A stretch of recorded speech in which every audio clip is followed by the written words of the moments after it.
This is Asinine Radio. This is the weekly music podcast where every week we get into a different band, different artist, and we get into one of their albums. We break it down. We get into the music, the lyrics, how it was made, and everything in between. My name is Tyler, and way out there, hundreds of miles away, is Jeff. While you're listening, go to Spotify, Apple Podcasts, give us 5 stars, tell your friends, share all the posts. If you're watching on YouTube, smash that subscribe button, and that's all I got for the boring intro. So, what are we doing today, Jeff? Go. So there's something called sidonglobophobia, which is, okay. I think, when you rub cotton balls together, it makes you cringe. Oh, yeah, that's a weird feeling, huh? We're doing So Much for the Afterglow by the Everclears. Why would you bring that up? What does that have to do with Everclear? I don't know, because the thought of cotton balls like rubbing together like really, really make me cringe. And it's always something I've wanted to Google, but every time I think about it, I'm not near my phone or my computer. So now I thought about it. So I did it real quick and then said it. That way I don't forget it. Okay. There you go. It is a weird feeling. Yeah. It doesn't make me feel good either. But it's not at all, is it? No, it's weird. Sidonglobophobia. Sidonglobophobia. See, this is the fear of cotton or cotton balls. I'm not afraid of them. I just don't like that fucking feeling. That because it doesn't make a sound. My voice cracked. It doesn't make a sound. Too. I literally have goosebumps. You probably can't see it. Goose flesh, as the Britlanders say. You have goose flesh. That's dumb. That's stupid. Skip got so mad at us when I said that too. Goose flesh. A long time ago. It's like, we don't say that. That's so stupid. Dude, you fucking say it. Don't be embarrassed. That's what Britlanders say. They call it. That's what they say. I've heard them say it. I have too. Too. I've known many Britlanders in my life. Yes. All right, let's get into this. We're doing Everclear. We're doing So Much for the Afterglow, the third record from '97. 3-piece band out of Portland, Oregon, LA. Really, honestly, they're LA. Let's get into our origin story with the Everclears. So, what do you got, Jeff? Go. Father of Mine. That's my origin story. I don't think I had heard Santa Monica by then. It was definitely Father of Mine, and I liked it. Still love it. Fucking killer song. But I don't know. Everclear kind of just went away for a long time, and then probably like when I really started ordering CDs on Amazon. I don't know if you remember, but I bought like a lot of one-hit wonder bands CDs on Amazon. And I bought like a lot. And I listened to all of them. That. Yeah. Yeah. Because they were like $1. They were like 99 cents plus like $3 shipping. If you bought from the same guy, he'd send them all out for like $5 shipping. I bought like 10 from one guy. Mm-hmm. And for the most part, they were all pretty shitty. But the two that stuck out really was Marcy Playground and Everclear. And so, spoilers, dude. But I remember listening to Harvey Janger's whole album. I was like, dude, this shit sucks. Yeah, that album's not good. Not good. But yeah, Everclear, I don't know. I never got into them really until I started doing that Amazon thing, which probably like, I don't know, 5-10 years ago. No, it had been more. No, it was longer than 5 that. years ago. 15 years ago? Dude, that was more like over 15 years ago. Time, dude. Time. So I don't have like a huge history with Everclear, but like Father of Mine, bro. Like, come on. Like, everybody fucking knows this. Everybody and their mother knows this song. This is like Closing Time by Semisonic. Like, everybody fucking knows this song. But you don't hear this one that often anymore. I used to listen to the radio either, so I don't know. Yeah. I don't know. Okay. Well, my origin story it's actually the song Wonderful from the record after this one. That's the first song I ever remember hearing from this band. It was huge it wasn't huge on MTV, but it was huge on VH1. And I've talked about it before. VH1 would always play like the 90s alternative rock stuff that, just kind of generally pretty mediocre stuff. But that would always be on like the top 10, top 20 countdowns. Never the stuff that was on the top 10, top 20 on MTV. It was always like very, very different artists and bands and things like that. So yeah, Wonderful was my introduction to the band. And I didn't like it at first, but after just hearing it constantly, it grew on me. And I think that, to me, that's one of their top songs. It's definitely their best pop song. Let's just say that. It's their best pop song. No. Well, I just no, dude. Santa Monica is leaps and bounds. It's far away their best song. It's the fucking Usain Bolt of Everclear songs. It's just no one's ever going to pass him. No one's ever going to top or Santa Monica. Wonderful's not even close. Not even Wonderful. close. All right. Well, and also, we actually, I didn't say this, or we didn't say this, but yeah, we're still in 90s season. We're week 2 of 90s season on the pod. So you got 2 more weeks of this bullshit. We're week 2 of 4+ weeks of 90s season. Yeah, we might even just extend it. We were talking about that earlier. God, it's so stupid. We're just torturing ourselves, really. That's what this is. A lot of people argue that the 90s was the greatest decade for music ever. And God. That's not a wild concept. It's not a wild concept.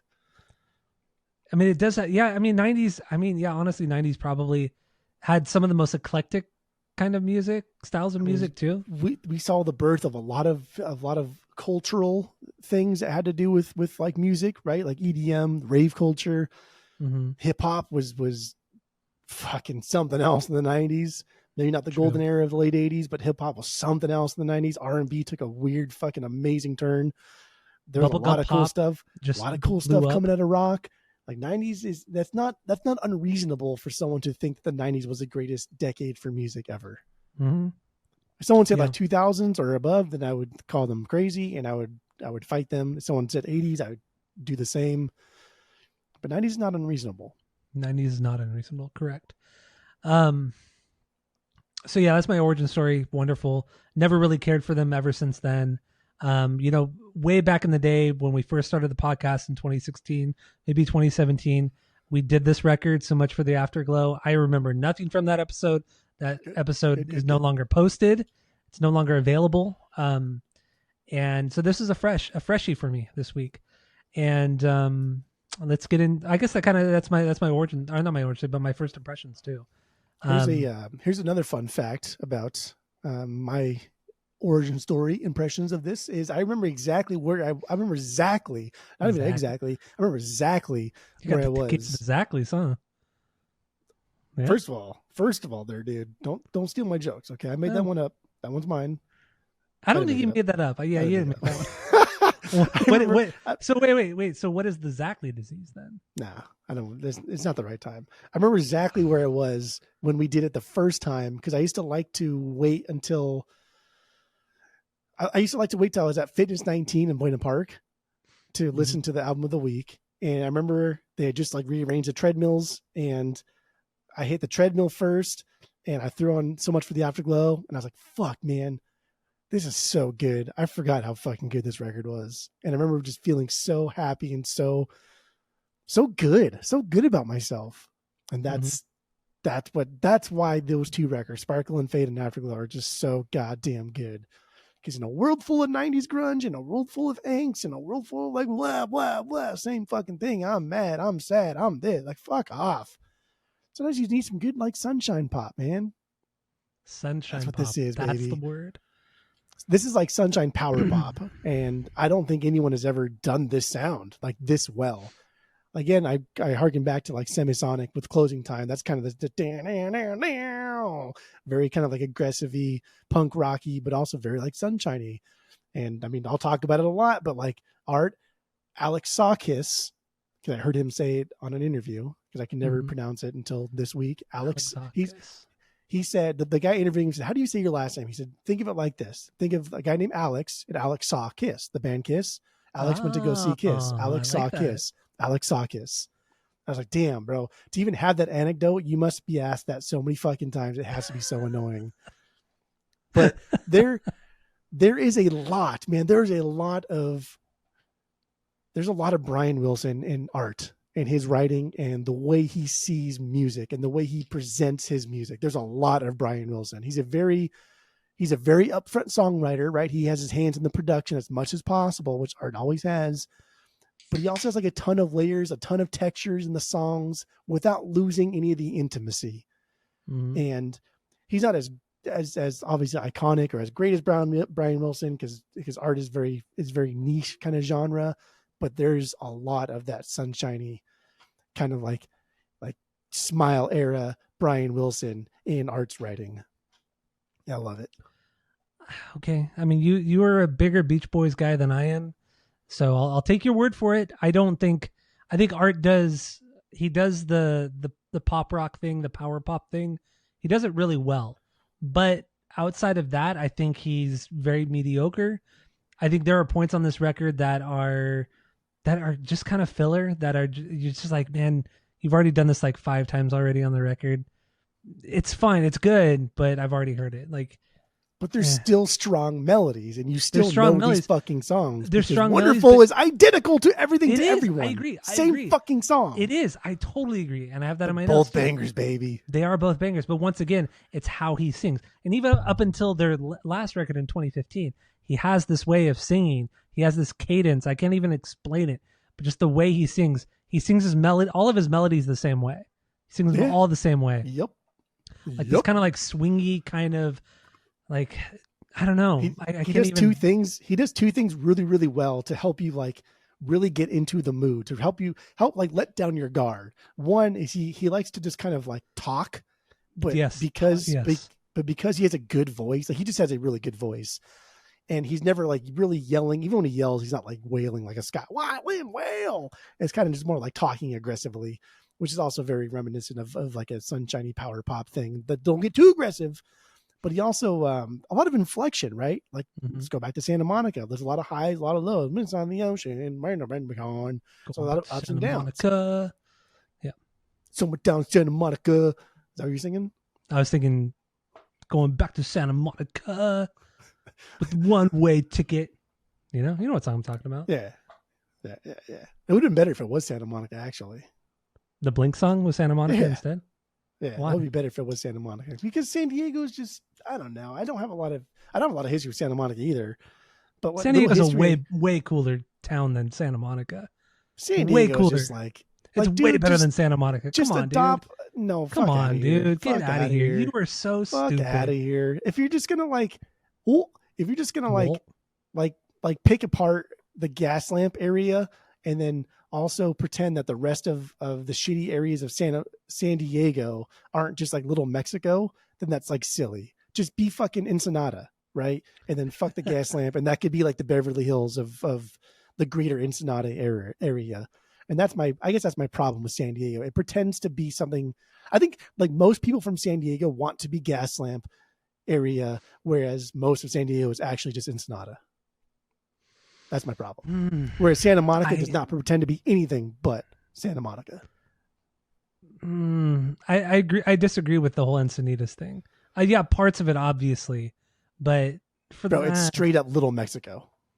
Parts of it, yeah, obviously. Most of it, the border. Most of it, yes, most of. When was the last time you went to San Diego? It's been like a decade for sure. At least a decade. At least. When's the last time you worked in San Diego though?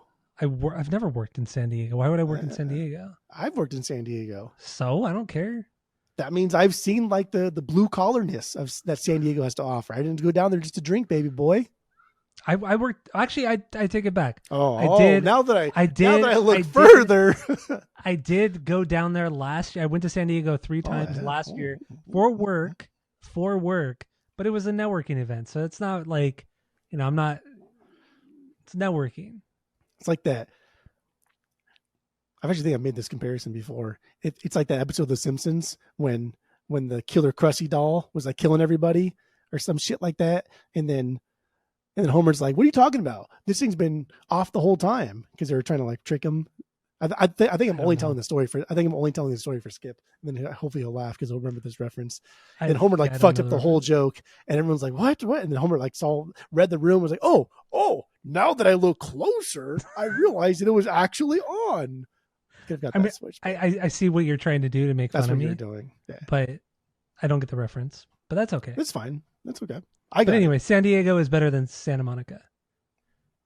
Nah. It is. But come on, man. Don't be stupid. Santa Monica's fun. It used to be fun. Yeah, it used to be a lot of fun. But anyway, continue. Not that I care about either city. Either city can. I don't either. Yeah. Get wiped out the face of the earth, and I wouldn't care. Same here. What are we talking about? What's Santa Monica? No, yeah. Do you have stinkers? No, I have no stinkers. I got 5 bangers.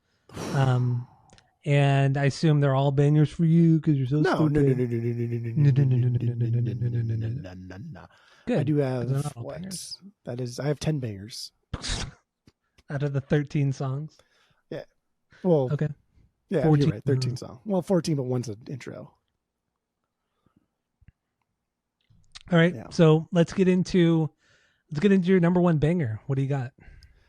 Why does that? I don't know. Why does Oh that? yeah. So there is 13 songs. One's an intro. So out of 12 songs, I have 10 bangers. I tabbed one over to the left instead of putting it to the right. Therefore, it was an extra song, but that's okay. What was my number one banger? Yeah, number one banger. It's the title track. So much for the Afterglow. I think So much for the Afterglow. No, no. Again, here we go, baby boy. This song That's my is one unreal. B too, by the way. This my one song B is unreal. We're starting off Great with opener. this Beach Boys-esque Brian Wilson harmony, right? I like when bands, because Art has said that he likes the Beach Boys. Like every fucking person that's this old, right, loves the Beach Boys, loves the Beatles, obviously. But like moving to California, and like you just don't live in California without the Beach Boys being played at fucking the grocery store while you're shopping for bread and meat and shit like that. It's ingrained in our blood, unfortunately, or fortunately, I don't know. Actually, unfortunately, because for so long the Beach Boys for me have just been like fucking Surfing USA style stuff, and it wasn't until, I wouldn't say recently, but like in the past like decade, where I've really dove into the Beach Boys and realized, like, holy fuck, man, that's like the worst era of the Beach Boys. That Pet Sounds to Surf's Up era is just untouchable stuff for the Beach Boys. But I like when artists, their inspirations, they wear them on their sleeve. It bleeds through in their music, and it's cool. And I like that he's not hiding it. He's not trying to pretend that he invented this kind of fucking sound. No, he didn't. He, again, very forward songwriter. Like, here's what I like. Here's what I want to do. And like, what's cool about this song I want is to sound like. I think this song is like a thesis statement. I think this song encapsulates everything that we're going to hear on this record. Everything that he talks about here, everything that he says is something that he's going to cover either lyrically or musically. And it's amazing. This is a very simple like chord progression. Actually, it's identical to Drain You by Nirvana, except for just the second chord is different. But like, the fuck out of here. Like, as if Nirvana didn't like just take basic chord progressions and make great songs out of them either. So fuck out of here. That's pop music, dude. Just because you turn your distortion on a little bit high, maybe double time it here and there, dude, you're just doing pop music. At least Art doesn't fucking hide it. And Why are you getting so mad? Because I'm nipping in the buds. I haven't even started saying anything yet. All of your rebutes. Nipping in the buttes, all of your rebutes. All of your rebutes. Okay. Banger. It is. It's my 1B as well. And yeah, I agree, man. Beach Boys, the Surfing USA style Beach Boys is something I grew up on as well. Local radio station K Earth 101. That's Los Angeles. That's all. They would play Beach Boys and the Beatles all the goddamn fucking time. So hearing that on the radio all the time was very common. When I worked at Disneyland, I worked right next to the pier. So all they would play was Beach Boys, Mamas and the Papas, just like kind of surf, like kind of pop surf music. Sunshine Pop, dude. Mamas and the Papas. Sunshine Pop, yes. Good stuff. That's what they would play all fucking day, all night. But anyway, yeah. So this is my banger, my number one banger, and dude, this is Weezer. That's why you like the song. It's fucking Weezer, dude. What? This is Blue Album, dude. This is Blue Album Weezer. This is all okay. So Blue Album, Sunshine Pop, Sunshine Power exactly. Pop. So what? So you said, yeah, they wear their. What'd you say? They wear their influences on their sleeve. No, they're straight up trying to sound like Weezer on this record. Outside of the Beach Boys, that's where the big contention is going to come here. That's where the big like back and forth is going to come down to. You think that like they're ripping off somebody? Like, no, I think these people are all ripping off somebody. And I think to say that Everclear is ripping off Weezer, who invented this sound, or where the fuck you think, like, that's silly. I think they're all just like ripping off Sunshine Pop. But I think, putting distorted guitars into it. I think Nirvana fucking did it. I think Nirvana they just wrote better melodies. I agree with you that's what Kurt did. He took like very melodic things from the Beatles, Beach Boys, and whoever it may be, and put a shit ton of distortion on it, add some punk influence into it, and that's what Nirvana is. But as time goes on, Weezer took a lot from Nirvana, did that as well. But like 2 years. But anyway, okay, let me finish. But then Weezer kind of made their own kind of like niche into the whole scene and everything like that, and kind of started a new like movement, like musical movement and genre in the 90s. But Everclear's then, first album was out before Weezer's first album. okay, but the first album is not the same as this record, as So Long for the Afterglow. Actually, Everclear had and like Stars 2 and Fly. records out before Weezer had 1 record out. I know, but my point is, this record came out 3 years after Blue did, and this record it straight up sounds like it's lifted from Weezer. Like, well, we saw how big the Blue album was, and all those songs were, so let's start a record off just like that, and that's Again, what this song is. you're thinking that like just because something sounds like something contemporary, that means they ripped it off. When you're missing like the bigger picture of the ripping off something that happened 40 years prior. Really, what I'm 30 saying. years prior. Really, what I'm saying is the reason why you like this song is because it sounds exactly like Weezer, and I understand. False. No, that's what it is. False. That's exactly the reason what why it is. the reason why I love Art Alex Saw Kisses writing is because it sounds like the Beach Boys, and I've been in a massive Beach Boys kick, as I've talked about a lot in the pod recently. I've been in a massive Beach Boys kick, and that is all I hear. If you like, you brought the Mamas and Papas, if you gave like the Mamas and Papas some fucking distorted guitars, as if like guitars are inherently distorted, if you gave them distorted guitars, like they would be Everclear. Yeah. And right. and Weezer didn't do that. That's not how Weezer sounded. Weezer's on a different fucking level. They did something very, very different and took Beach Boys stuffs and elevated it. Art is literally just trying to recreate Beach Boys melodies with distorted guitars. And once again, he's not doing anything fantastic. He's not doing anything revolutionary, which is fine. He doesn't have to, but you still have to call it as it is. Like, you're not calling it as you're calling it as he's ripping off Weezer. If he's gonna rip off anybody, he's ripping off like the Sunshine era pop music. I'm of referring the 60s. more. I'm referring more to the song, not the overall record, but this song. His entire songwriting style is that. It's not just one song or one record. His entire like persona is that American, that California dreaming, right? He moves to fucking California. He moves to SoCal. He tries to achieve this thing that is like unattainable, and he realizes that, but he still wants to do it, and he writes that through his lyrics, and you can hear that through his sounds. That's why it's so great, is because he wants to be the Beach Boys of the 90s, not realizing that nobody fucking cares. Nobody wants to hear the Beach Boys of the 90s. And he does it, it's just not nearly as good as the Beach Boys. I'm not even that big of a Beach Boys guy as you are, but I can clearly tell that. I mean, the Beach Boys were releasing albums in the 90s anyway, but that's fine. But you know what I mean. But like, prime time, or not prime time, but the great era of the Beach Boys, like what it's trying to be. We just like shat all over STP because they don't really do anything well, and like they took from Nirvana, but the reason why you didn't complain that STP took from Nirvana is because like you like faster, harder music. And so it was okay when STP did it, but like when Everclear does it, then it's like a big fucking deal. Yes. We didn't complain. You didn't complain at all. You complained like once when STP took numerous times from fucking Nirvana. But all of a sudden now, like Everclear, like one time. Get out of here, dude. No, you complain like one time. No. So now when like Everclear does it, just because it's not fast and hard music, and because it's based in pop music, and I'm fucking punker guy and I don't like fucking pop music. Dude, now it's a big fucking deal. I will call out anything. I don't care. I don't give a shit who I call out. I will make fun of my favorite band ever. I will pick Korn apart. I will pick them apart. But it doesn't make sense because you love Korn because they're fast and aggressive and heavy. And I will pick them apart. And because no matter what, if it's fast, aggressive, and heavy, you're going to like it. No, that's more so than if it was the opposite. If that was the case, then I would have ranked their first record as my favorite, which I did not. That record was just absolutely fucking garbage. That's why you ranked the Sparkle and Fade. I knew you'd fucking rank that one number one. I fucking knew it. I should have wrote it down. Because it's a little bit more nuanced than this record is. It is not at all though. It's based in that fucking middle line. Middle line is not at all. It is some not of the filler that's on this record.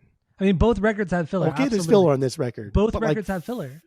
Both records also have like Art's iconic fucking style. If you take Santa Monica out, even Santa Monica is a little bit too. His little delay chug that he does, that dun dun dun dun dun dun dun dun. That is Everclear, right? That is Everclear to a T. The guitar playing like that. That is what Everclear does. Father of Mine. That is That's the fucking sound. That was nowhere really to be found outside of Santa Monica. And even on Santa Monica wasn't really there. All the other kind of punkier tracks on Santa Monica, they're good, but they all kind of sound the same. Okay. That's why you can't hum the tune to Heroin Girl. Yeah, I can't. Okay. But you can hum the tune to everywhere, every place for everyone all at once. Damn, I've noticed with a lot of the songs when it comes to Everclear, when I'm humming along to some of these songs, I'll start immediately humming a different song from a different band, like Father of Mine. When I'm thinking of the vocals, I immediately go into Weezer Say It Ain't So, like instantaneously. Like it's weird. The part in Say It Ain't So where he says trapped in an icebox, the way that he says trapped in an icebox is similar to one of the, what does he say, trapped in an icebox? Wait, trapped in an icebox, right? Don't keep singing. I'm here for I'm not going to sing it. I'm not going to sing it. How are the listeners going to know what you're talking about if you're not going to sing it? I just feel like there's a lot of moments that can easily bleed into a different band's song or discography. And there's nothing wrong with that. I'm just trying to make a point that Art is good. He's a good songwriter, but he's not great. He's just not. It's not. He is great at writing one song. Okay, that's fair. Okay, yes, you're right. He's great at writing. He is fucking historic. He is legendary at writing one song. Settle down. Settle down. Straight up. Legendary? No. Straight up. Legendary? No. No. Straight up, baby boy. That is why they still make records. That is why they still tour. That is why they still sell a fuck ton of tickets. That's why they can write fucking numerous albums that sound exactly the same, because he can write the same song over and over and over. Never as good as the Father of Mine Santa Monica era, but it's still enjoyable. It's still, it's still good enough. It's still, and that's Beach Boys and Beatles, baby. It's still good enough. Exactly, baby boy. C's get degrees. Don't care how you got there, as long as you get there. Mm-hmm. All right. So what do you have lyrically on So Much for the Afterglow? That's it. I think these lyrics are not deep on this song. I don't think they're deep. I think they're literally just telling you what's going to happen in the record. That is it. Yeah, the one thing about this song though, I feel like it could take on two meanings. It could take on talking about a relationship with somebody who you've gotten past the honeymoon phase, and it's just not as exciting anymore. You don't feel that same way anymore. But then on the other end, it could also be about his drug use, because he was a major drug addict for many years prior to this, which I'm sure we'll get more into his background too. But I feel like it could also, be talking about his drug use, his addiction, how it's just not exciting anymore. And yeah, it's past its honeymoon phase. So that's what I have lyrically on this one. So good. But anyway, let's move on. Let's move on, kid. So what's your 2B? What's your number 2 banger on this one?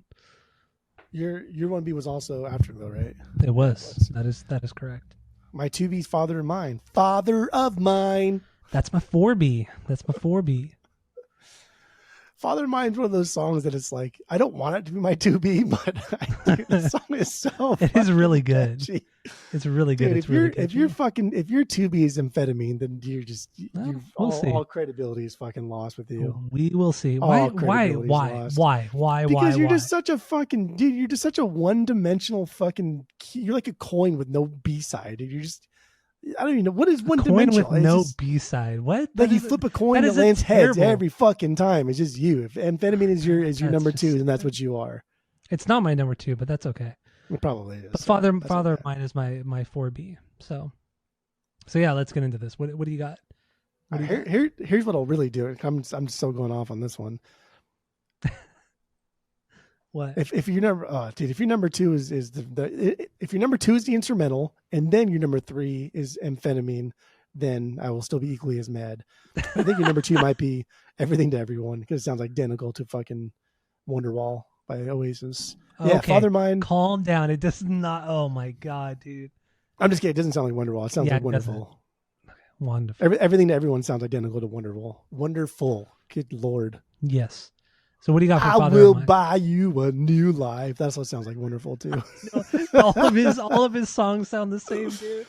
But they're Father fucking of good. Mine, But they're so good. dude. They're. I'm telling you, all these songs sound the same. Who cares if they're fucking good? They're all fucking good, and you know the lyrics to all of them. So you're sitting over here like, oh, fucking Only because same. I only good. I only know the lyrics because of the title of the song. Father of Mine, I will buy you a new life. Like, yeah, I just know the Same name song. of the song. I know that's my point. But there's a reason they play them over and over and over and over on K-Rock and other fucking radio stations because they're all fucking gold, baby boy. He was the John Feldman of 1997 of no 97 through 2000. You're sprinkling in little pieces of hate. No. Don't compare him to John Feldman of this era because he produced his own shit. He wrote fucking fantastic songs. So does John Feldman, or John Feldman at the time. Absolutely. He produces all of the Goldfinger records. He writes all of the Goldfinger records. Nothing that Goldfinger has really done has held up to like this level of like perfect pop. Nothing. Well, my point was essentially writing the same melody, the same thing, doing the same thing over and over again. Oh, so like Korn. Well, no, because Korn doesn't do that. You listen to the first 5 15 Korn of their records. 37 albums sound identical. So you're talking about Korn. Oh, gotcha. You're talking about Korn. Okay. I'm sorry. If you listen to the first 5 Korn records, you'll completely understand that every single one of those records sounds entirely different from the last. But that's okay. Hold on there, dude. Hold on there, dude. That's an argument for a different day. You're telling me that the difference between fucking Korn's first 5 records sound fucking vastly different than each other. 100%, yeah. And I could break down every single one of those just records. Because you can, just because you think they don't sound the 100 examples from each of those records. 100% I can. I can give you 100 examples from fucking this record. No, I don't love this record as much as but I know you can't. I know you can't. That's just hold on a second. Okay. I just want to listen. Okay, relax, young man. Got a big one. Relax, so you're telling me you get somebody who's never heard fucking music, right? And you show them Korn's first 5 records. What a stupid thing to say. Found a guy who's never heard music before. Get the fuck out of here. This is already a stupid example. If you found a guy dumb example, if you found a guy that never heard, or a girl, if you found a guy that never heard music before and you gave him Beach Boys and Korn, they could tell the difference. But you're telling me the first 5 records from Korn, they wouldn't think that every single one of those records sound fucking identical. That's exactly. No, exactly. You're just fucking fucking identical. Stupid. No, they're not. No, you're being fussy because that's my favorite fucking band. I know the differences between fucking Life is Peachy and Korn's Korn, and when Jonathan Davis is crying and when he's yelling. Get the fuck out of here, dude. It's all the same shit. Same genre, same not shit. The same shit. Fuck out of here. Yes, it is. Absolutely. No difference. It's way more nuanced. Way more nuanced than the shit you get on these Everclear records. On these 3, let's just say 3 Everclear records. Everclear. Their second, third, and fourth record. Yeah, absolutely. I will say the first 3 Korn records, same thing. No difference. Same thing. Anyway, let's go back to Father of Mine. Yeah, it's something. You're just bad at giving examples or metaphors. You're just bad at it. Dude, I'm not the only fucking person that thinks the first fucking like several Korn records sound identical. You cry, you fucking daft. No, Are you hiding under a rock for the past 25 years? I'm not the only person that thinks the first several Korn records sound the fucking same. Like, you got to be kidding me. Get out of here. No. Now I know you're lying through your teeth. Now you're trying to be funny boy. I'm not at all. I'm not trying to be funny boy. All right, continue the joke. This is the best example of that delay and chug, right? That din, din, din, din. This is what we know. Everybody knows Father of Mine. Everybody still knows Father of Mine. If you haven't heard the song in fucking a millennia, you still know the song. And it's amazing. I like how heavy this song is, and it gets. Art really never gets really angsty and angry in this. So again, kind of just like riding that little fence right there, right? Just make a good pop song.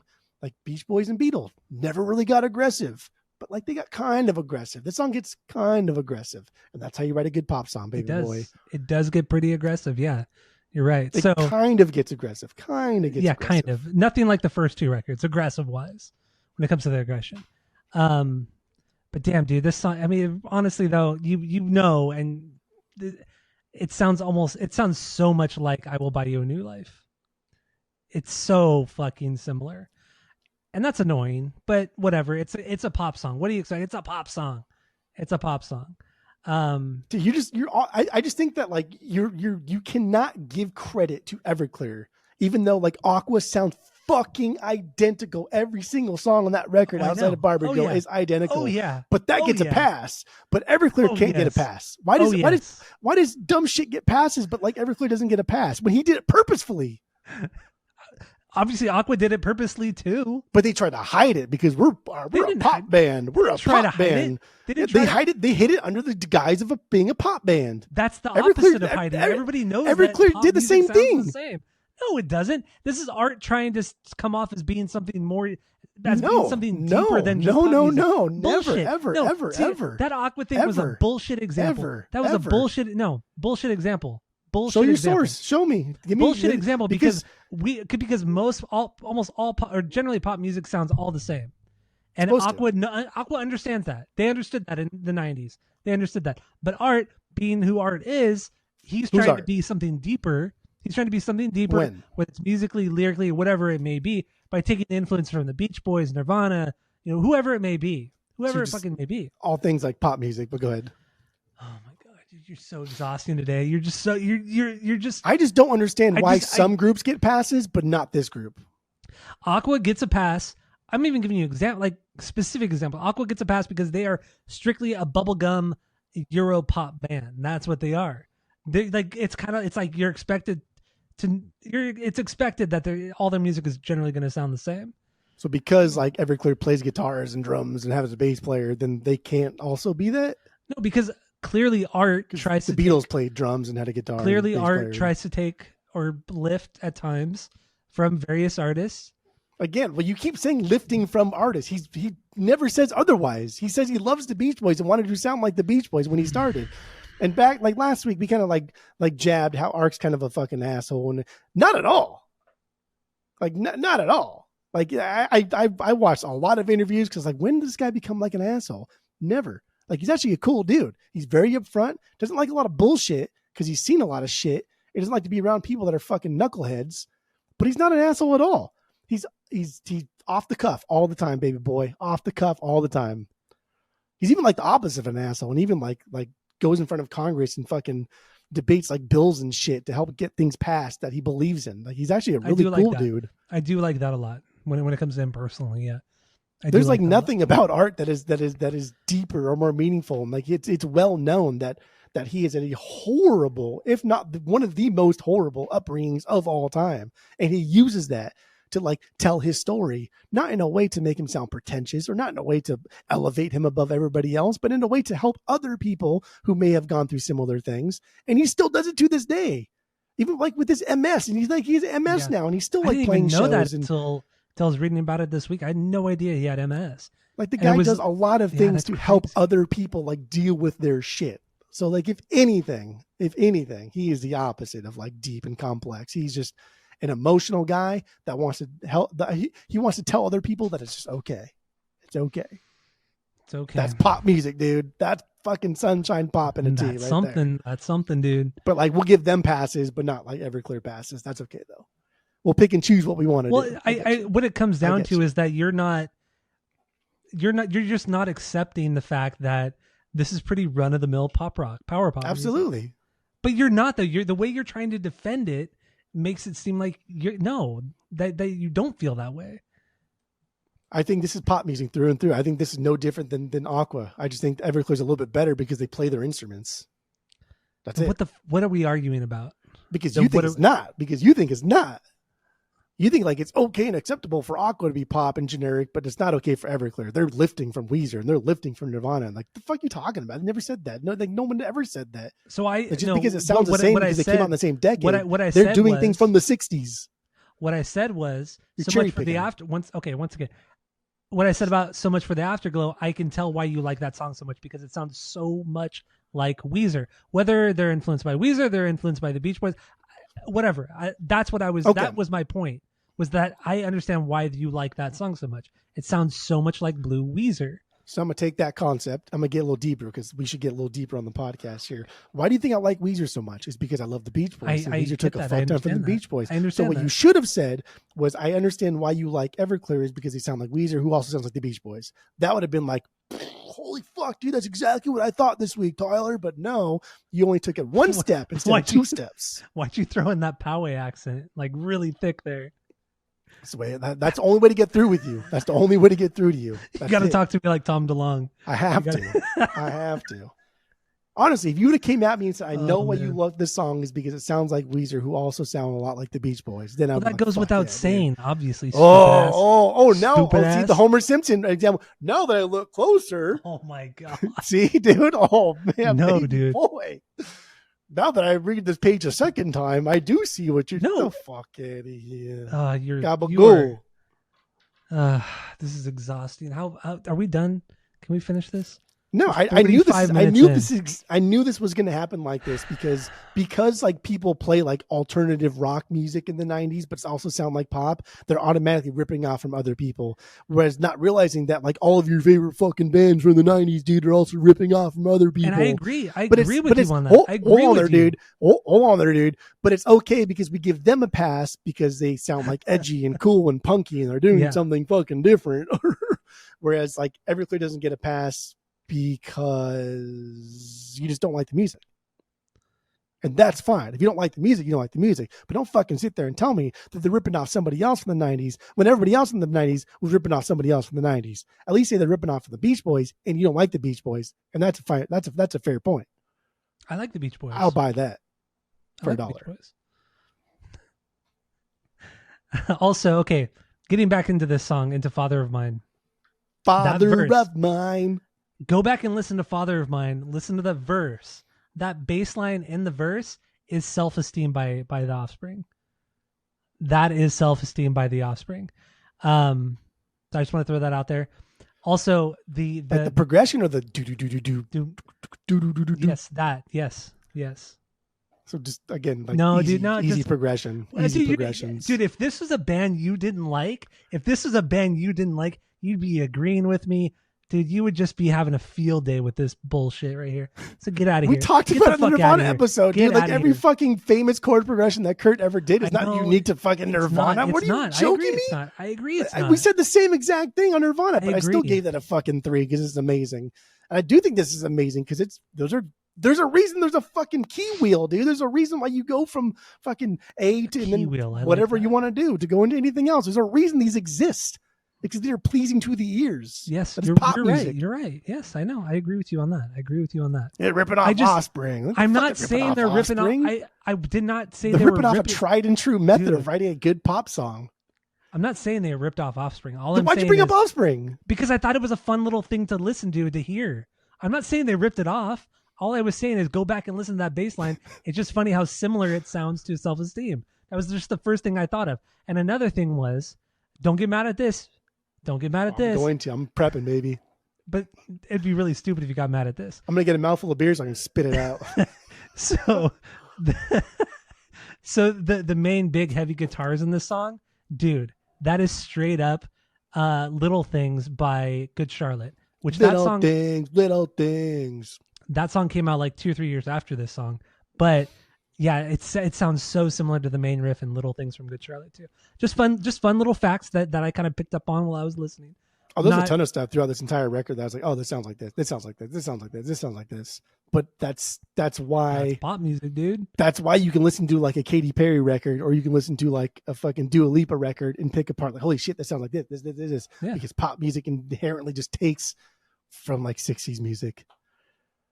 And that's why I don't consider this like an alt rock band. I don't consider like this record like an alt rock record or post grunge. This is a pop record. It's a pop record, yeah. Through and through. It's power pop, pop rock, absolutely. I call it Sunshine Power Pop. And that's what we should call it. Sunshine Power Pop. Okay, that's fair. But I will say that he did kind of market it as like an alt rock band, and he was trying to be like cheeky about it and stuff. Whereas like Aqua's dancing and doing like dance moves and stuff like that. Art's, like. Thank you for finally talking shit on Art and this band. So let's get into the lyrics on this one. Obviously, we're gonna probably go down a kind of a rabbit hole of his very sad life. Rabbit hole here. So what do you have lyrically on this one? It's about his father. Oh, spoilers, right? Father of Mine's about his father. Who would have thought? Dude, this song's fucking brilliant, as the Brits say. It's brilliant. It's a letter.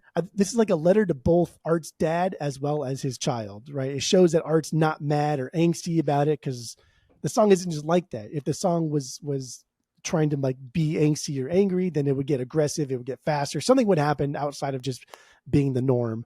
And like the record is not just full of the norm, because we have so much with the Afterglow and we have amphetamine, so we know he can do it if he wants to do it, and it's a deliberate attempt at not doing it, because he wants at not doing it. I will do it not. It's a healing song for Art. It's a healing song. Healing. He's healing like a dog. Heal. It's a healing song for him. It's for him to be able to vent and tell somebody how much damage they've done without actually having to confront the person. Because I don't think that's what he even wanted or needed. And Art has said like after this song came out, and it's really sad too. Like Art does not care. Art is like a seal there. I stuttered a little bit. Art. Damn, every time I say Art now, I just sound like a seal. Art. Alex Sakis, which is so pretentious sounding too. Alex Sakis. No, it's Art Sakis. Art Sakis. I keep thinking like Jason Sudeikis when I say that. I don't know why. These are names, dude. Art. He said in an interview that after the song came out, because he has a bunch of sisters, one of the sisters, I guess, reached out to his dad and then told the dad the song exists, and the dad was just like, "Nah, I don't really care, whatever." And then they kind of reconnected at one point, and then it was a very like disappointing thing, right? You haven't seen your dad in decades, and the dad's just like, "Yeah, well, have a good life, dude. I'm out of here."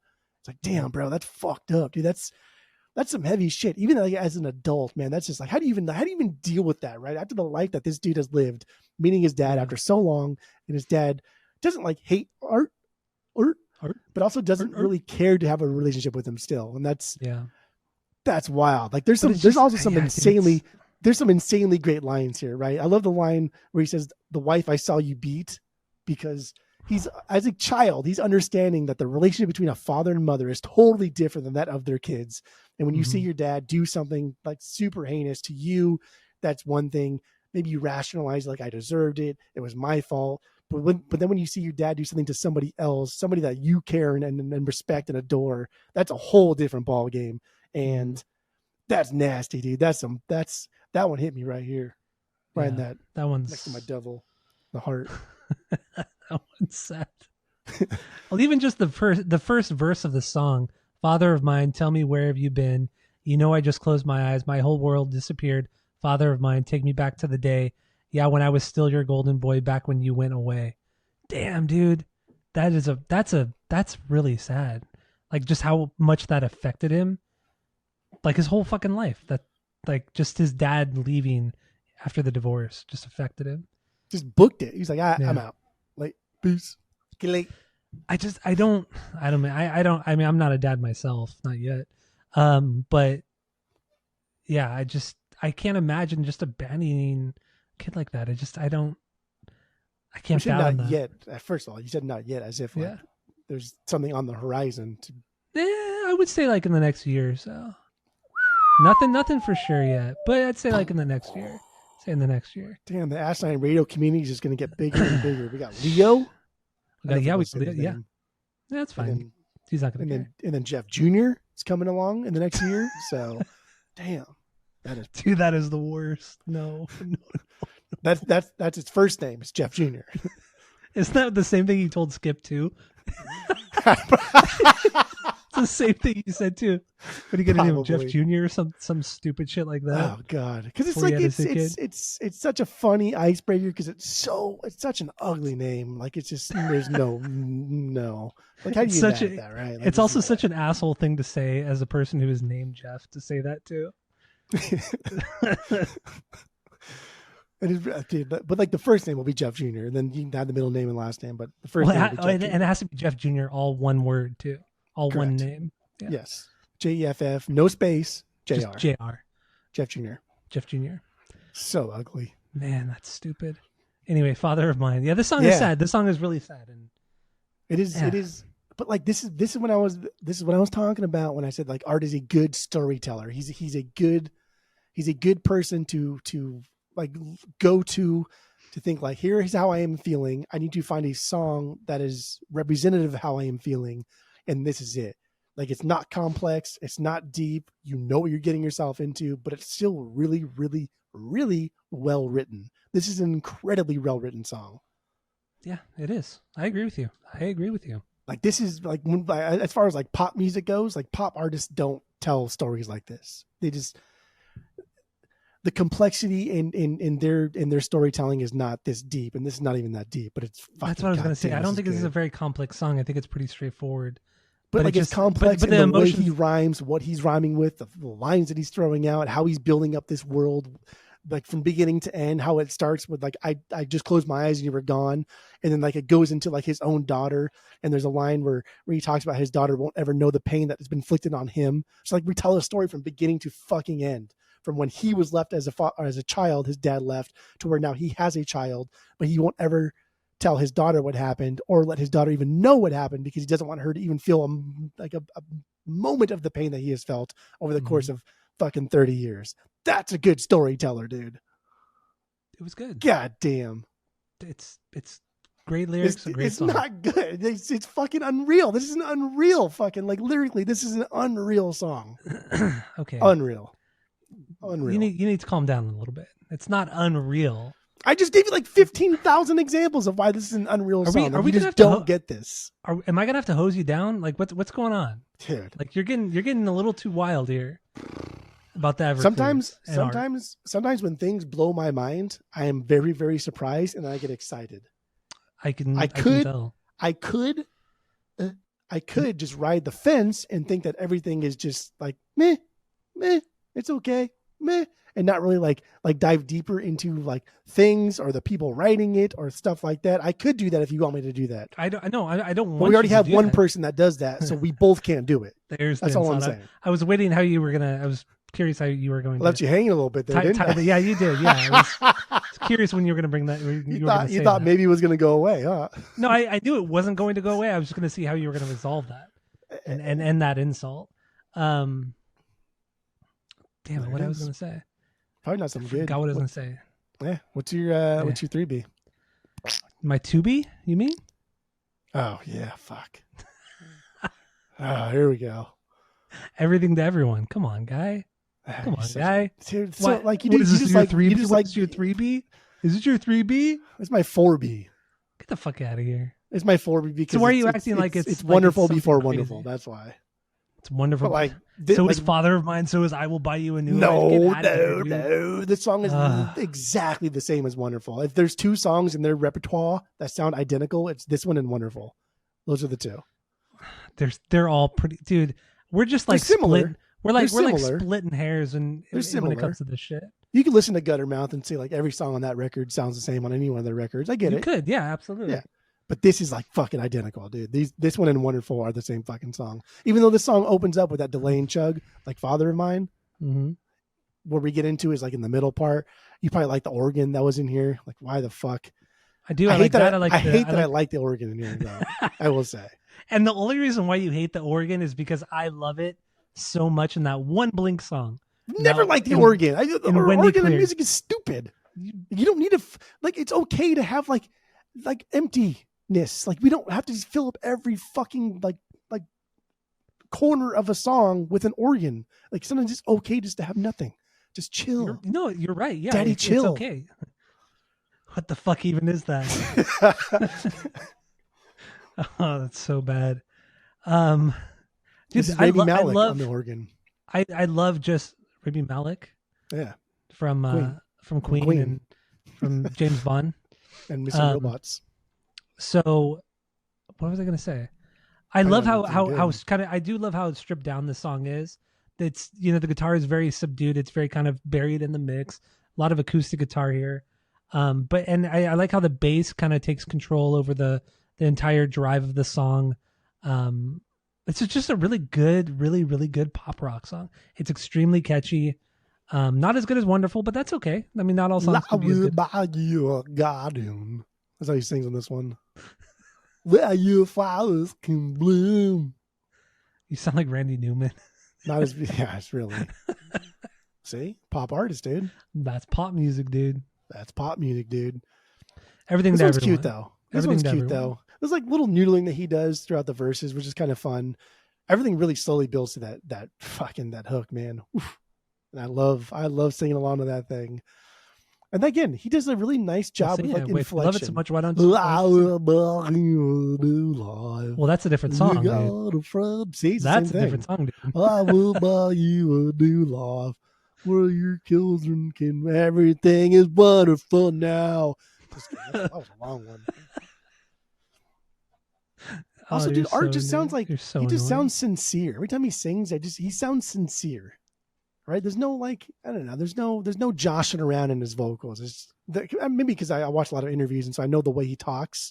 And like, oh Mhm. yeah, I could like when you hear somebody talk and then they sing totally different. You're like, oh wow, what the fuck? But when Art talks, you can imagine what he sings like. You can imagine what he sounds like when he Yeah, sings. yeah, I could see that. I could hear that. Sincere, sincerity there.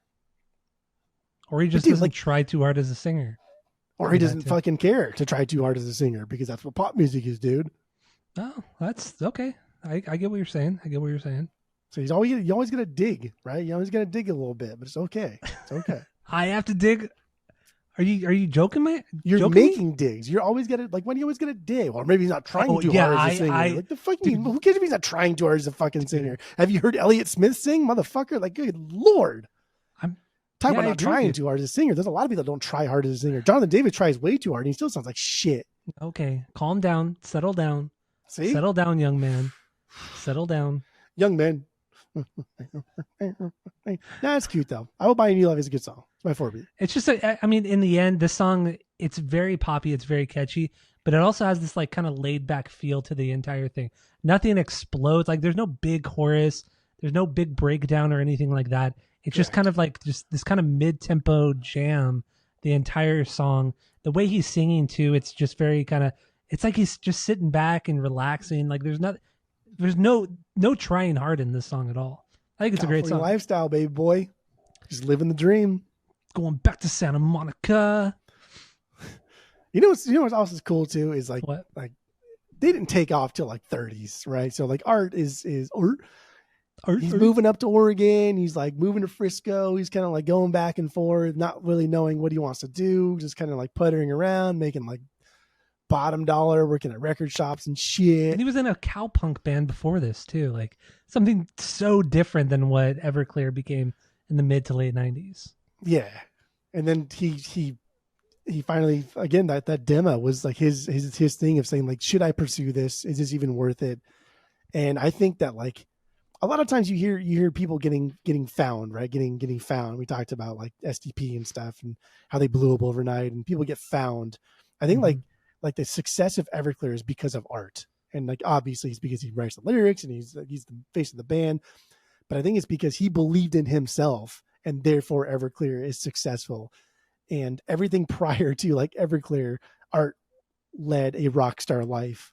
Mm-hmm. And that is wild to think that post Everclear, even success, he's not the same person as he was prior to Everclear, right? Whereas Yeah, normally like bands kind of go through it while they're in the band. It's like he was like 30, dude. Like this record came out when he was like 33. yeah, something like Like that. that's like almost our age where like at this point, like you probably should be fucking thinking about a career or something. I don't know. And you already had a kid at this point, and it's like, damn, bro, like you still believe in yourself that much to where you're going for it this late in life. Like that's cool. I like that. I like that. I do too. I do I too. like that. I like that. And also kind of like going into his personal life too. So he got sober when he was 22 years old. Quit cold turkey. He was a hardcore addict, like drinking alcohol, heroin, cocaine, pretty much everything you could possibly do. He was doing. Dude, heroin at like 12. He 13. overdosed multiple times. He tried to commit suicide after his girlfriend after she did commit suicide. He was 12, she was 15. She committed suicide. A few months after she died, he tried it too, and it obviously didn't succeed in it. And he's still alive today, but yeah, and he's just had like a fucked up life. And his brother died.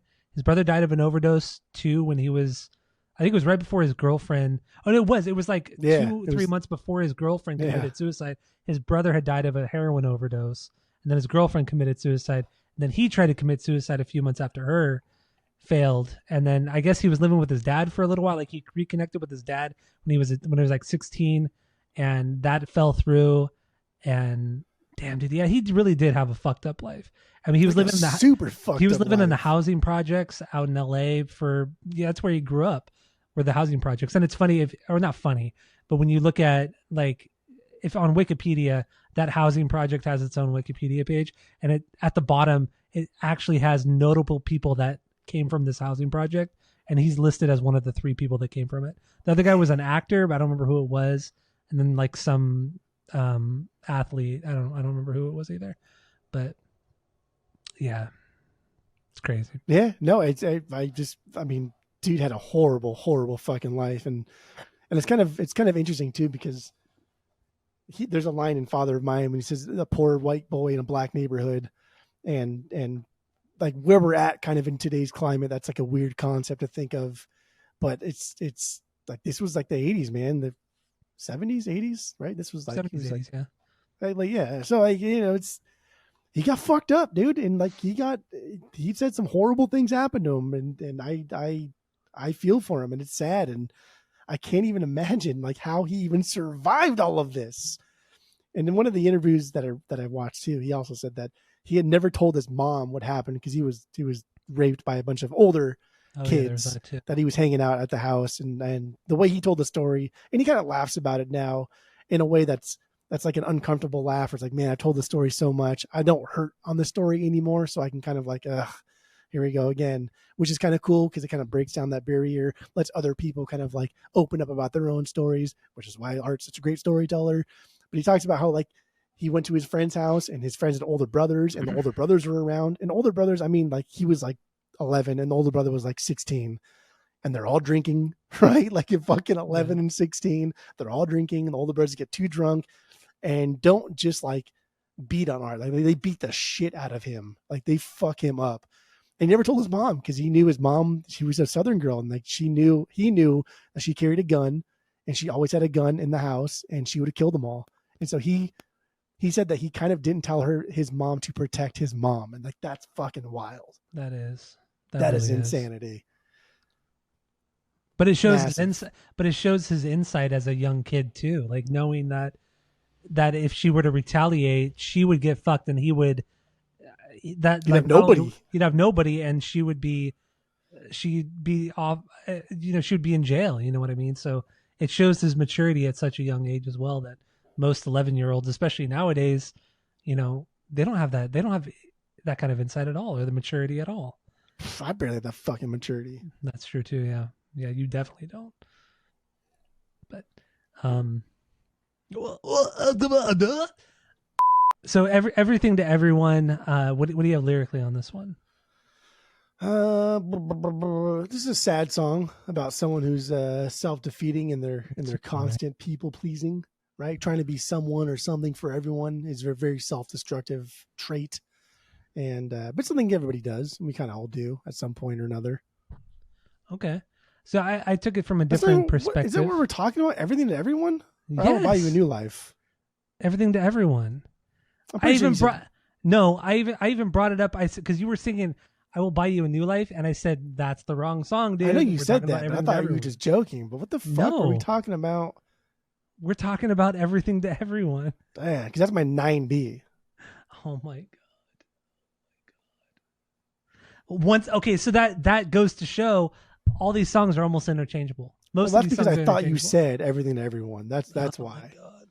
And so what like when you're editing, if you're editing, somebody listens, and then if somebody comes across you actually saying, "I will buy you a new life," then that'll be one thing. But I don't know. I don't remember. Unbelievable. Because yeah, there is cowpunk shit here, and I literally read all my notes for fucking "I Will Buy You a New Life," and like none of that has anything to do with this. But it does. A lot of it does have to do with this because a lot of these songs are pretty damn similar. Well, that's like saying fucking "Drain You" is going to sound like half of the other songs on Nevermind, right? Okay. Settle down. How? What do you mean settle down? You say settle down, and then okay. You're just getting mad. You're just getting upset because you realize that a lot of these songs are pretty interchangeable. Yes. Musically, lyrically. Never said otherwise. So then let's just move on from let's just move on from this song. We've already fucked this one up. So let's Everything to move on from everyone. this one. Everything to everyone. What's your 3B? That was my 9B. So I'm gonna just go highlight that red. So we call that one a day. All right, 3B. That's my 5B, so I will buy you with New Life is my 5B. So I guess we can. We talked about the Randy Newman thing, or you talked about the Randy Newman thing. I mentioned it, yeah, but we weren't talking about that song, but okay. I think you're crazy. My 3B is amphetamine. Called amphetamine. That's also my 3B as well. Yeah, I know. Okay, dude. Come on. What? I just said I know. You're on your fucking high horse. I'm not on a horse. I'm sitting down. I don't even know how to ride. I hate horses. Actually, I hate horses. You are actually terrified of horses. I've been around you when horses are around. Hate horses. And you will make a point of going very far around a horse to avoid them. I think horses may be like my most hated animals. I fucking hate horses. Fucking hate them. It's like the only thing I've ever seen you afraid of are horses. Yeah, they're fucking huge. They are. They are. You see me around a moose, I'll be the same way. You see me around a fucking rabid grizzly bear, I'll probably be the same way. Okay. Just saying. Okay. Amphetamine. Anyway, here we go. Typical easy song to get into. It's a typical punk rock song. You know what I mean? Like this is run of the mill shit. There's nothing crazy here. There's nothing extravagant, but fuck, man, this is just so goddamn good. Sticking to the basics. Sticking to the basics. Nice throwback to their first and especially their second record. Absolutely. Faster punk song, but it's still very, very catchy. Some solid lead guitar parts. The only thing I could criticize about the song is the outro. It's a little bit long and it's not necessary. Like it kind of stops and it's the strings and all that kind of stuff. You don't need that. You don't need that. Like for me, that's what makes this song better is because you get to the outro, everything slows down to an absolute crawl. And you think like, oh yeah, we're going to get some type of like wily transition or a 4 count back in. But like, no, man, like calm down. They get the little Beach Boys outro, take a breath, let it out, call it a day. I love that. Like it. Okay. I get what you're saying. And that's kind of cool too. But I don't know. What else do you have on this song? Okay. No, that's really, I mean, there's a couple parts here. It's not like the deepest song musically, so there were a couple parts here that reminded me of Say Anything, like instrumentally. Say Anything did a lot of their Max did a lot of these. I think in the Metaphorful, in the Metaphorful, he does a lot of those kind of like like those things, and Amphetamine does that same thing. So I guess Say Anything stole from Amphetamine, right? Instead of like stealing from prior influence, they stole from Everclear. You're so annoying. What? Just saying. Say Anything stole everything from Everclear because of that one part. Yeah, that's really all I got musically for Amphetamine. Call it Amphetamine. It's good. Okay. Yeah. I don't have much to say. I feel like we're just like you're I mean, at this point, you never like climbed like Goliath. Why? Goliath it never. You never even got to the top. You're just kind of like, no, fuck, I'm like man, halfway like up Thomas Goliath. the Engine over here trying to make it up there. But like, I don't think you're ever going to make it to that peak right there. No. Whereas like me, I've already dropped. I've already like put my hands in because the tunnel's going to cut off my arms. So I can put them in real quick. I'm already like going back and forth. Dude, I'm all over the place. Damn, Goliath at Six Flags, the amusement park is the best ride at Six Flags. Dude, that steep crawl up and up and up and up, and then you stop, you peak at the top, you stop, and then you drop into the ground. You drop into the ground. Yeah, they dug a hole into the ground, so you go below ground into the little cave. And every time I haven't been there in a long time, but every time I would go there, I always put my hands down. Yeah, because I'm afraid they're going to get cut off. Yes. Even though like you're nowhere near it, it's like 20 feet above you. I know. And then be like top 3 roller coasters I've ever been on. Yeah, I agree. It's one of my favorites, if not my favorite. And then you get going so fast on those turns that the centripetal force starts affecting you and you can't move, like you're stuck to the seat like this. Yeah, and your face is like, Dude, I fucking love it. like you're melting, like you're It's fucking the fucking guy from great. Indiana Jones, face melting off. It's a great roller coaster. Great roller coaster. Fantastic, perfect roller coaster. 3 out of 3. Yes. Amphetamine. It's a pretty basic song. It's a pretty basic song, but it's fun. But I do like how much of a throwback it is to the older stuff. I mean, the Amphetamine is better than the first record entirely. I agree with you on that. Yeah, it's a perfect punk rock song. But it's a song that could also be on their second record, on Sparkle and Fade. It could have been better than any of their punk rock songs on the second record. Okay. Okay. Do you not think Santa Monica is your best song? Like, you never even like said yes or no. I mean, I guess it's like objectively their best song. It's not my favorite, but it's objectively, I would say, their best song. Your favorite's wrong then. You picked a wrong favorite. But my favorite is only based off of nostalgia. That's the only reason. And your nostalgia is wrong. Okay. Change it. But it's not, nostalgia is wrong. Well, you know what I mean? Let's just change it. Say something else. It's not hard. I need one. What I thought was interesting about this week and listening to this band is that they don't focus a lot on like guitar leads really, or texture, or the texturing. What is it? Texturing, layering, like different guitars and sounds and things like that. A lot of most everything they do is vocal based. But it would have been cool, like if they would have really. There's so many moments on this record where it would have been a lot cooler had they thrown in more of a lead guitar. They had 2 guitarists in the band, and one guy could play the lead guitar really well. It was just him. They didn't have nobody else. That's what I'm saying. Yeah. That's my point. They didn't want nobody else. If they had a second guitar player, but they're not a rock band. They're a pop band. Don't forget, Jeff. Don't forget. I know. Don't forget. You could still be a pop band and still have some cool guitar leads. Good things to church it up a little bit. You know what? Good things to church it up a little bit. Vancombe lady over here. All right. And that harkens back to why I brought up the 8-track earlier from their demo. Is there? He was so used to just tracking one part on guitar, and he's like, fuck, I only have one more track left.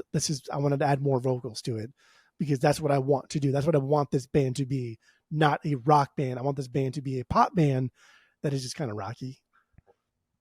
I get it. I get it. I totally get it. And I understand why he thought that. Do you? Because that's one of their strong points. Kid? But do you, kid?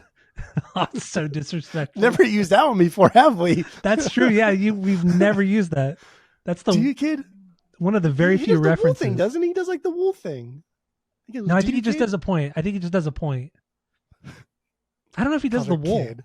You call it, dude. You call like, bro. If I called Renee, if you called Tammy kid, like, oof, heavens would come down. Yeah, she would be pretty pissed.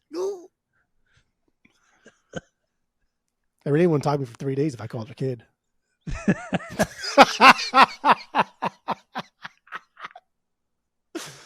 gonna try it. You definitely should try it with her. I don't think Tammy would get too mad if I were to say that, unless we were like in a really bad, like serious argument. Yeah, it would have to be mid argument. Like, listen, kid, and you got to put the hand up. Yeah, bro, listen, kid. Like, listen, kid. I do say "listen, Linda" a lot to her, but she doesn't get the reference. Listen, Linda. I don't know how she doesn't get that reference. If you don't get the reference, it's gonna piss you off. Like, what the fuck you call me Linda for? She breezes by it, like she doesn't even hear me say Linda. Oh, dude, but I think it's funny every time I say it. So, whatever. Anyway, amphetamine. Do you want to just kind of run through the songs and wrap it up? Yeah, let's run through. I have a lot of notes. So all right, so let's run through. Yeah, let's go. Let's do this. So we did Everything to Everyone.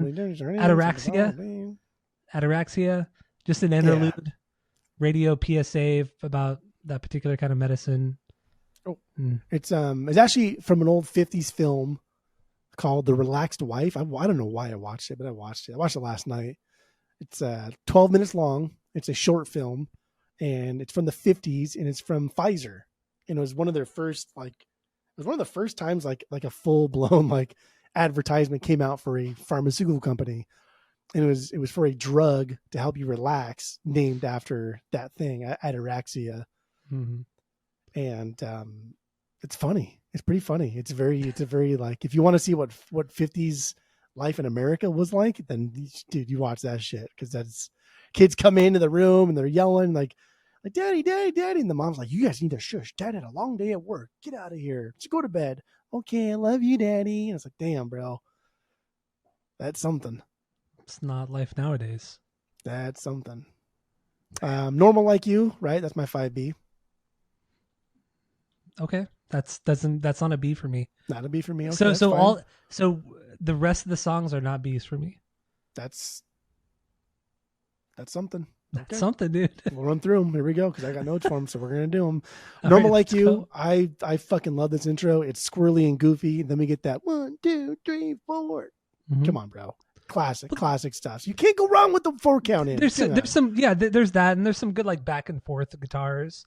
You know, that's always fun. Who doesn't love that kind of stuff? Solid bass line in the verses. You use some too. heavier bass tones on this one, actually. Yeah, and then in like the pre-chorus, there's like that nice like palm muted buildup, which is really cool too. Mm-hmm. So, and the chorus hits just as hard as the verses, melody wise, instrumentally. So yeah, it's a good song.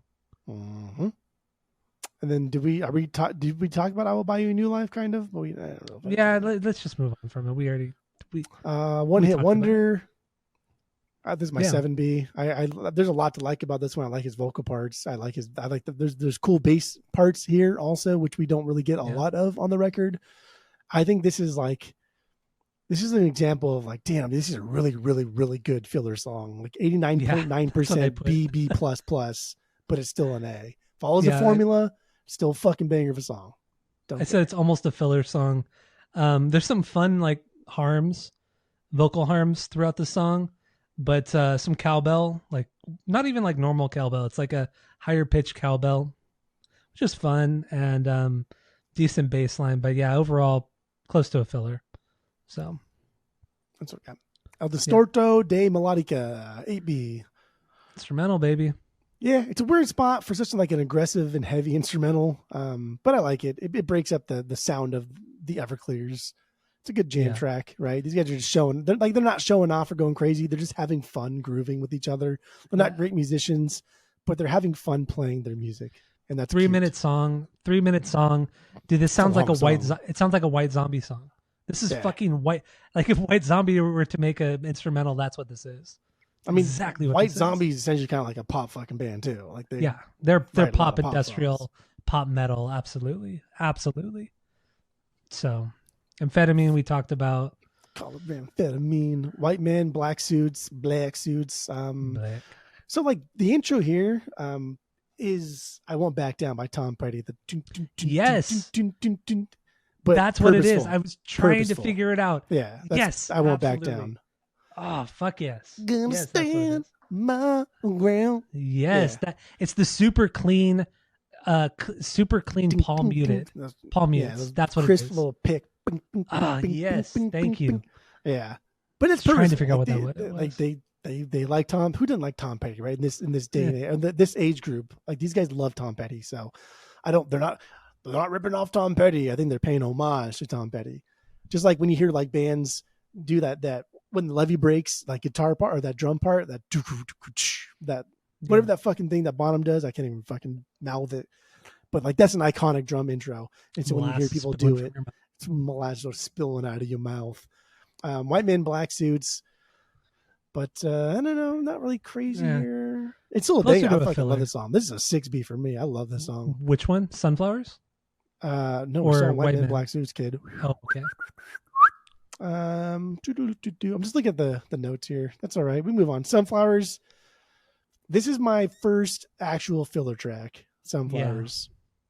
But this it's still really good. I fucking love this song. I think it's amazing.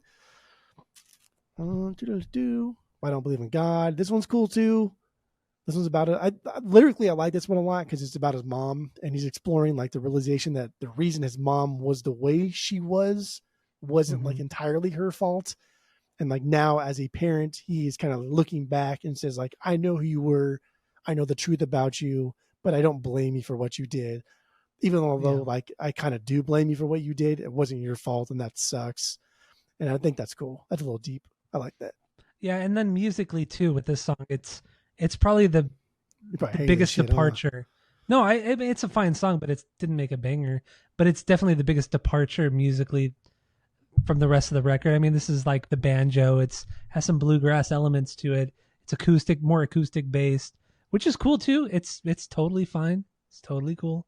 Not knocking it What's for it. I'm just kind of speaking to the people listening or watching that this is definitely a departure.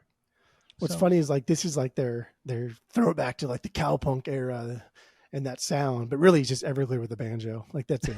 yeah, that's really what it is. Yeah, That's all it is. so And one then dimensional.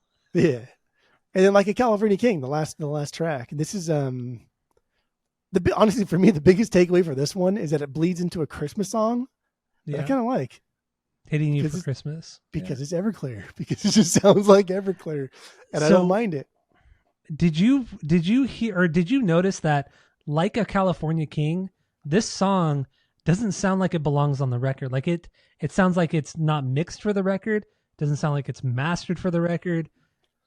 It It sounds it it sounds like a demo. It yeah, it doesn't sounds sound right. bad, And then you go into hating you for Christmas, and that sounds like it belongs on the record. right?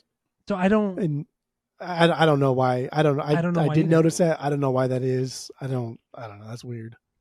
It's just very low quality sounding.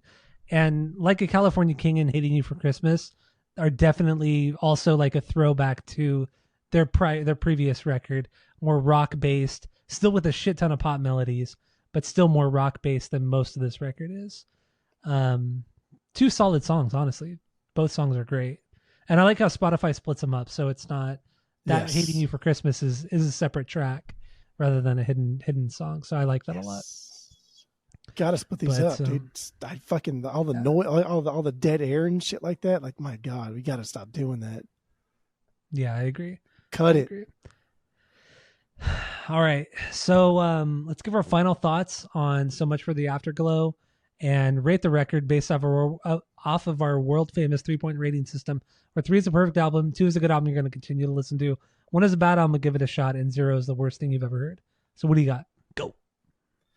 I think in an era, a decade, a time of music where everything was just so drab, so like, oh, everybody's so angry all the time. My God. We have Everclear. We get Everclear to kind of pull through and deliver us from evil and give us these Beach Boys esque fucking melodies and pop songs that are just like, what the fuck, man? The only other kind of like one hit wonder like that again was like Semisonic when they hit the closing time thing, which I think is not about like the closing time of a bar. That's what I've always thought it was, but I don't think that's. Yeah. I think I've read places that said it's not about that, but I don't give a fuck.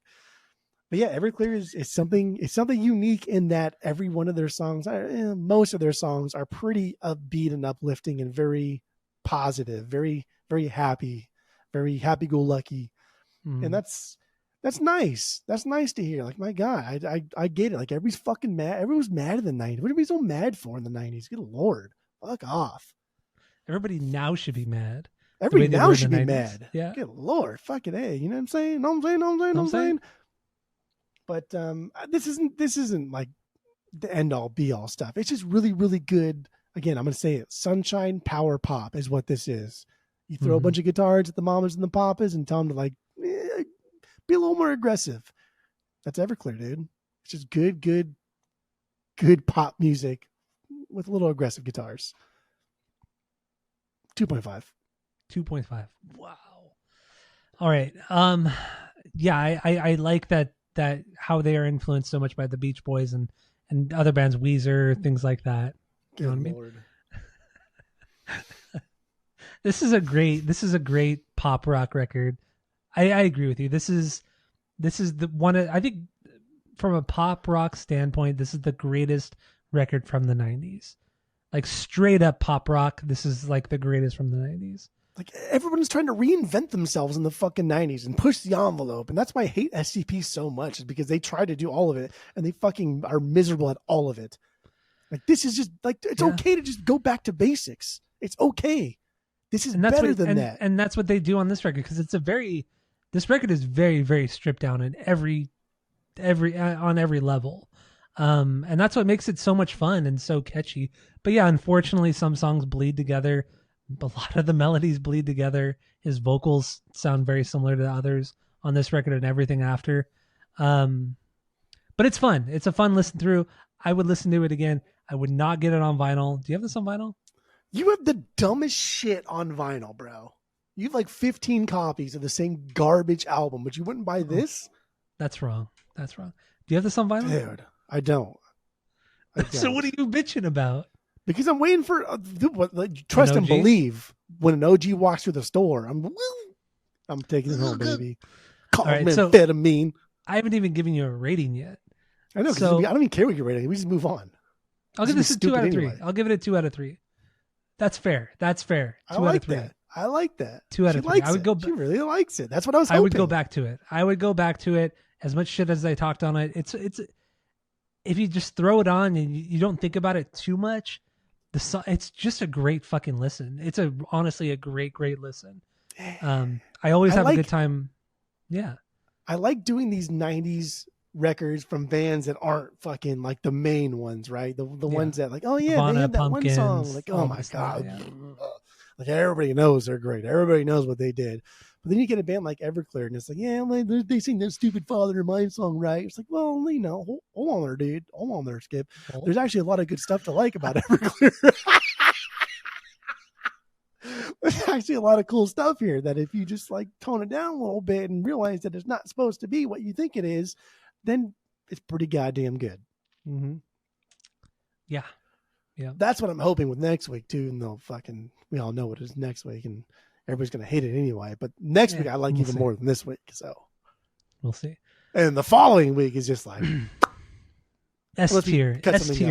Unless we cut something else in between that one. Oh yeah, we might actually. Yeah, we actually talked about that before the pod.